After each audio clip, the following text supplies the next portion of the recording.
This week, we see generals fail us as brave Americans are sacrificed by those unworthy to command them. Yes, it's a tragedy, dear viewer. Tragic loss of life that widows and orphans are friends and family. Even through this disappointment, light shines through. For while these men have lost their lives, it's for the greatest cause, union and freedom. We all know the highlight of the week, Red River, so I won't tease you, but of course, there is a need for context. The Camden column under General Frederick Steele is marching to Major General Nathaniel, oh crap, I didn't know I had to do stuff, Banks. He's supposed to distract the Confederate District of Arkansas, which they have been doing. But they don't wish to take fire that would otherwise be for Banks merely. They want to crush their opponents. The Federal Department of Arkansas wants to engage the enemy, and in their rush to do so, they have left their wagon train open. Rebel Rider Joseph O. Shelby sends a detachment of his division to seize upon this opportunity. 1,200 Confederates charge the 29th Iowa. The Hawkeyes are outnumbered and alone, but able to repulse the Confederates. Blue-coated reinforcements pour in and send the secessionists to flight. The Union pursues their opponents and follows them up a hill, but this is a trick. Soon the Greybacks attack from the rear, but all is in vain as the Union secures the high ground and repulse charge after charge, breaking the organization of the traitors. The Union lost 8 KIA, 23 WIA, and 32 MIA, 63 in total. The Confederates, unknown, but definitely suffered more. The march continues to Okolona, Arkansas, where, wouldn't you know it, there's another battle, a minor skirmish. It becomes clear that both sides are tired of this constant skirmishing, and they both arrive near Elkins Ferry. The two sides prepare themselves for a real battle. Brigadier General John S. Marmaduke has long terrorized the Union, bringing 7,500 men to make Steele's march a tragedy. Steele has brought his entire 8,500-man column to destroy Marmaduke's force. The 3rd of April is a dark day, with hailstorms, thunder, and lightning, the worst imaginable time for a battle. Shelby disagrees with this, and charges the Union rear, hoping surprise could collapse the Federal position. The infantry doesn't break, and form line returning fire. The two sides set to a terrible duel of fire. It goes on until artillery opens fire on those rebels, disturbing beehives and unleashing those stinging monsters onto Shelby. Marmaduke coordinated his attack with Shelby and struck from the front. He fared even worse, but was spared from the bees.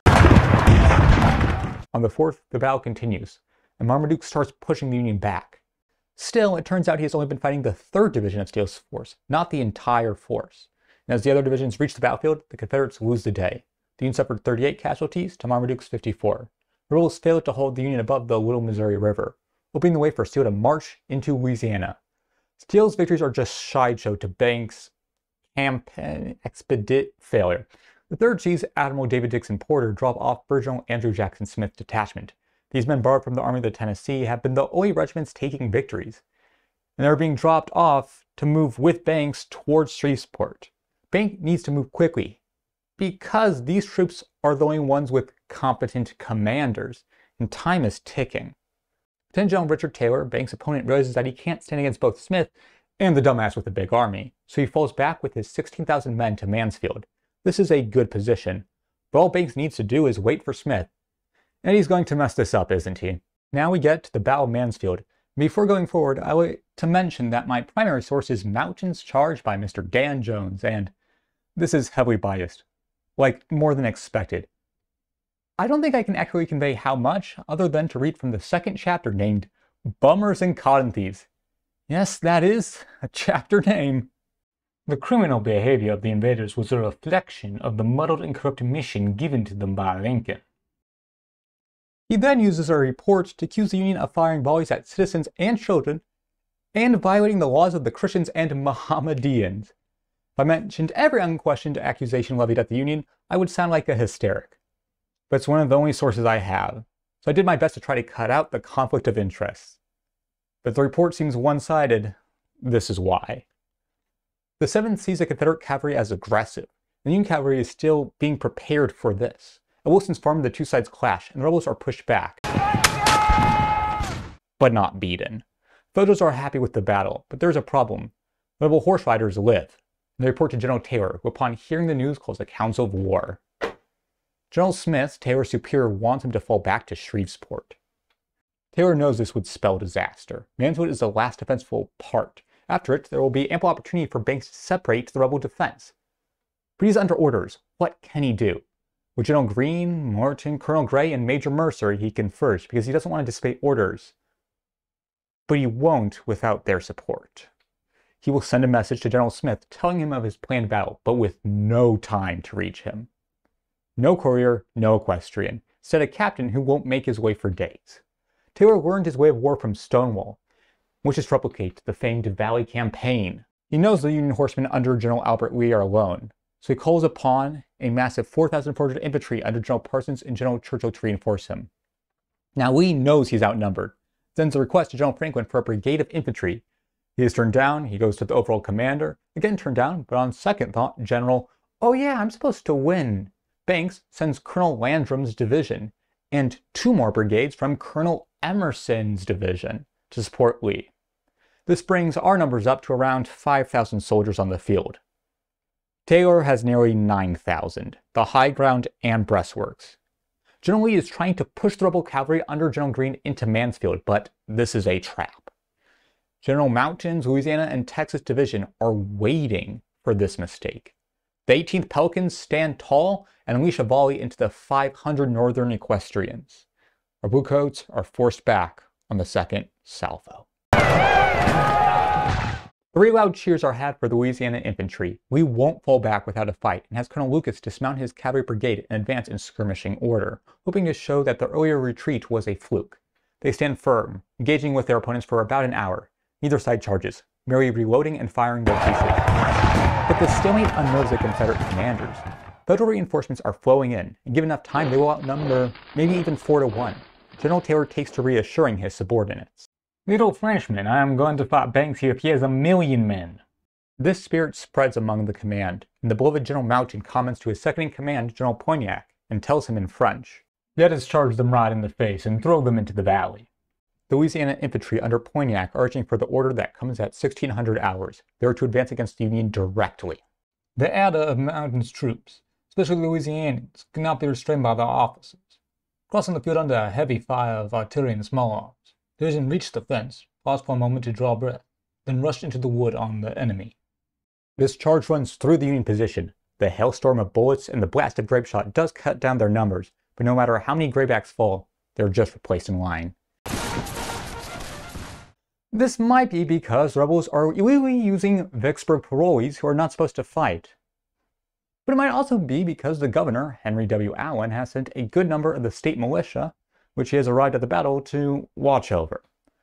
Returning to the charge, it is disastrous for us. The rebels turn captured artillery on our boys, and the order to withdraw is never received, leading to many regiments being captured. General Ransom is wounded. The entire command structure is in chaos. Genuinely terrifying. But now for something even more horrific. What happens next is disputed, but we know federal soldiers killed General Alfred Mountain. This is normal. He's an enemy officer, a valid target. But some claim the act was illegal. Upon a group of prisoners as he did so, 5 of the Federals stopped down, picked up the guns, aimed them at the generous Confederate, and in a moment, 5 balls pierced the noble magnanimous breast.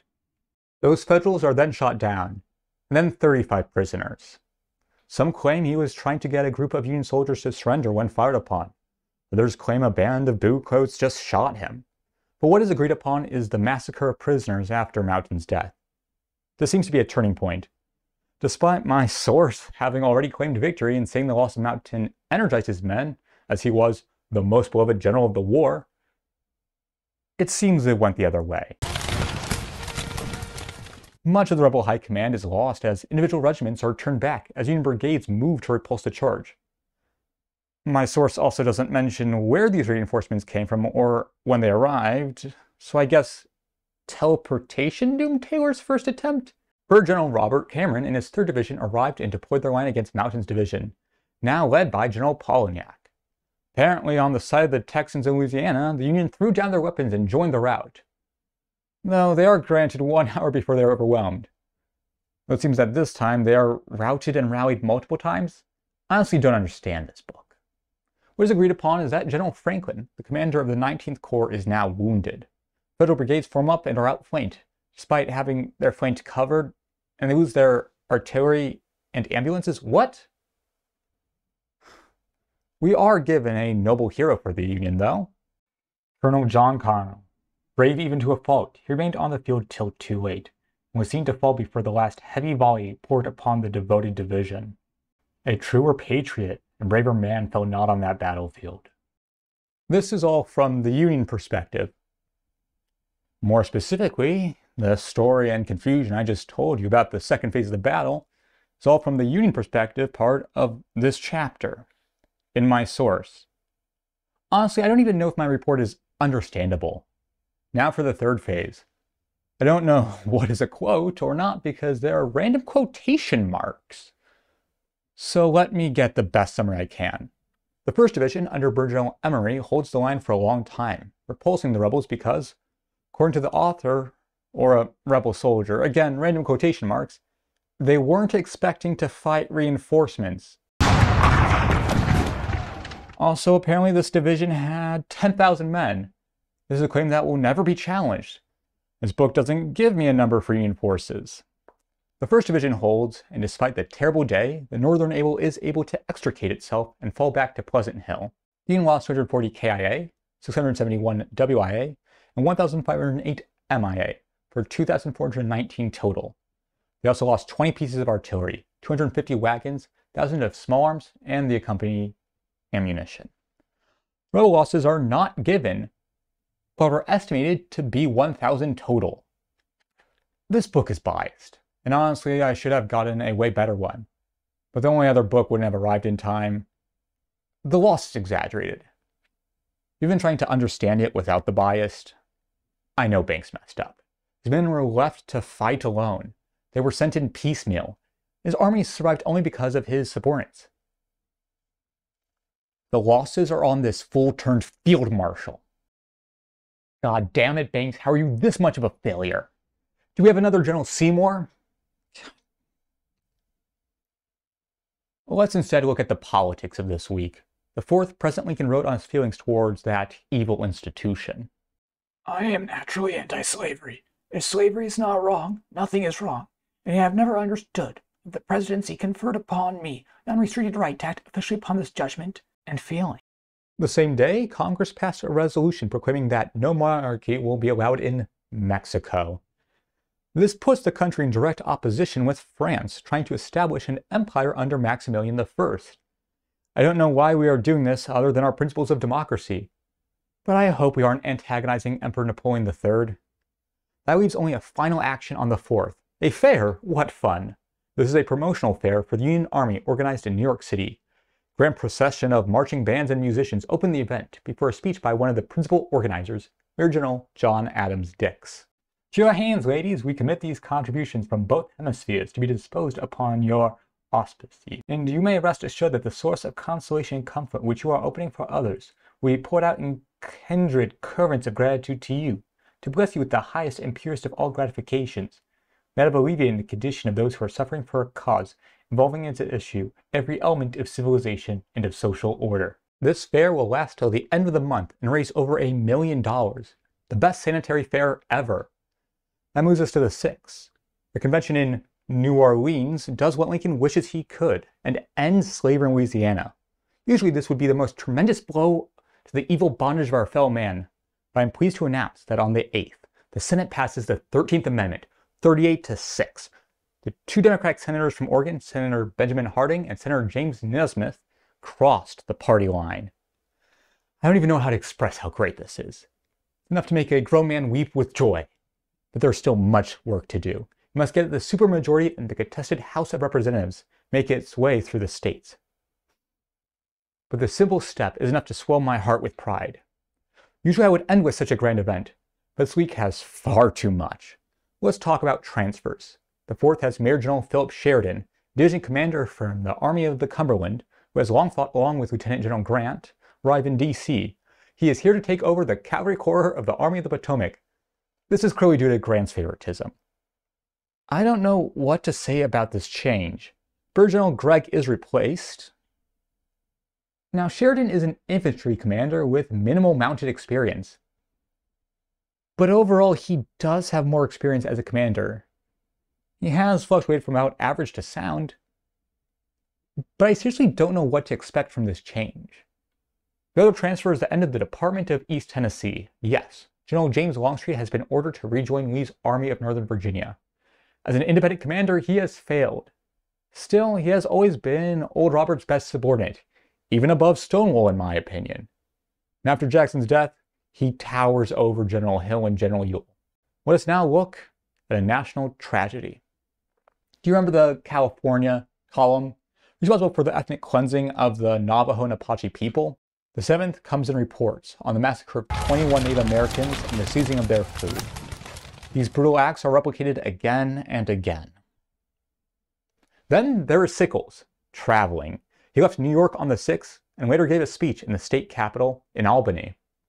A citizen soldier, I've only borne my part with others sent forth by our noble state, do our part in maintaining the honor and perpetuity of our institutions. Soldiers are honored through their commanding officers as constituents are honored through their representatives. I must disclaim as not my own much of the honor bestowed upon me by my fellow citizens, and transfer it to those who it has been my good fortune to lead in the battle of this war. If you falter in vain will the sacrifice and valor of the field, no matter how daring and faithful the army be. If those they leave behind them vacillate and tremble in the presence of difficulties and danger, the cause cannot prosper. Amen. And that's where the week ends. Let's talk about the Battle of Mansfield. I hope it made sense to you. It barely did to me. Banks was surprised and his army separated. He was able to survive and fall back. But with the first real opposition of the operation, he faltered. It seems like this might become a habit, as Taylor has no intention of giving up the fight. Unless Banks suddenly stumbles upon brilliance, I fear this won't be the last time we lose.